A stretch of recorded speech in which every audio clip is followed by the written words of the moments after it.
रात के अंधेरे में सफेद साड़ी पहने अचानक एक औरत ट्रक के सामने आ जाती है।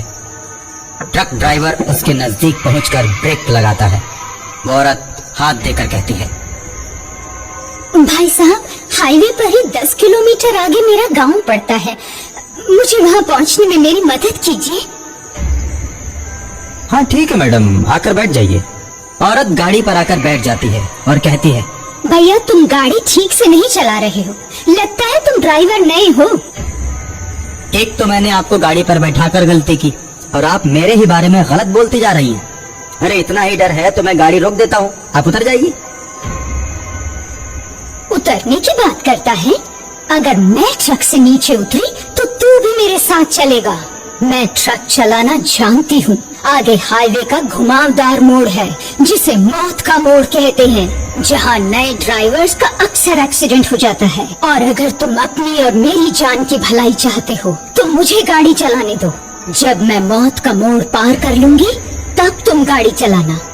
नहीं तो मुझे पूरा विश्वास है कि मौत के मोड़ पर तुम्हारी गाड़ी का एक्सीडेंट हो जाएगा। मैं तो तुम्हें बचाने के लिए ऐसा कह रही हूँ और तुम मुझे ही गलत समझ रहे हो।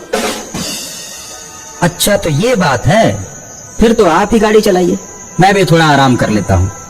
वो औरत जैसे ही गाड़ी के स्टीयरिंग को पकड़ती है, गाड़ी हवा से बातें करने लगती है,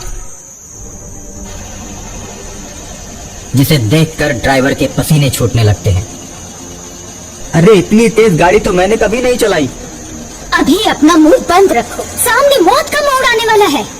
ड्राइवर चुप हो जाता है और सामने से आते हुए ट्रक को औरत देखती है। उसके बाद उसमें इस तरह टक्कर मारती है कि वो पलटकर हाईवे पर गिर जाता है और उसके ड्राइवर और कंडक्टर दोनों मर जाते हैं। जब ट्रक ड्राइवर वो दुर्घटना होते हुए अपनी आंखों से देखता है तो उसकी चीख निकल जाती है, मैडम जी ये आपने क्या कर दिया? मैंने कुछ नहीं किया। हाईवे पर अक्सर ऐसे हादसे होते रहते हैं।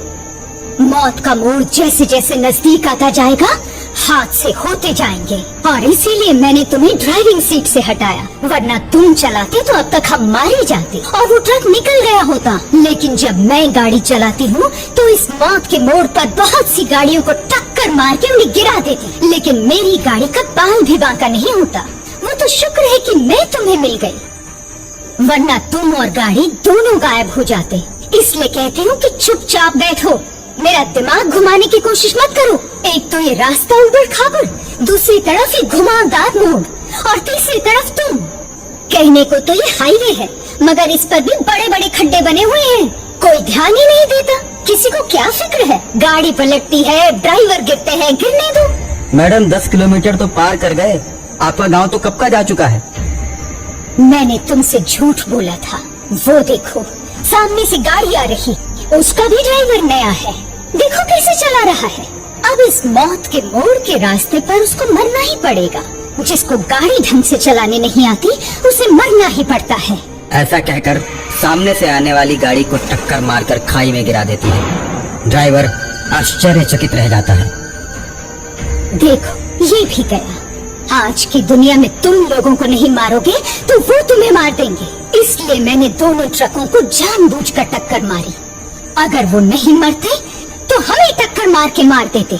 इसलिए कभी कभी दूसरों को मारना जरूरी हो जाता है, खुद को बचाने के लिए कुछ भी करना पड़ता है। ड्राइविंग के अलावा आप बहुत कुछ दुनिया के बारे में जानती हैं। मैंने भी तो आपको जानबूझकर ही बैठाया है। मैं जानता हूँ हाईवे पर मौत के मोड़ पर दहशत फैलाने में आप ही का हाथ है। मैडम मैंने इसीलिए आपको अपनी गाड़ी पर बैठाया है ताकि हमेशा हमेशा के लिए आपका खेल खत्म कर दूं। मेरे अंदर भी एक औरत छिपी हुई है, ये देखो। और उसके बाद औरत चुड़ैल के रूप में बदलने लगती है। उसका चेहरा बहुत ही भयानक हो जाता है और वह ड्राइवर की गर्दन में अपना दांत गड़ा देती है, लेकिन ड्राइवर किसी तरह से अपने आप को छुड़ाकर गाड़ी से कूद जाता है और चुड़ैल को दौड़ाते हुए जंगलों के बीच ले जाता है।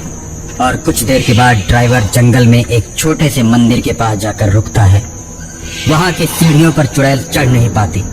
ड्राइवर अपने आप को सुरक्षित महसूस करने लगता है और मंदिर के ऊपर टंगी हुई घंटी को तोड़ लेता है और उसी से मारकर हाईवे की चुड़ैल का अंत कर देता है।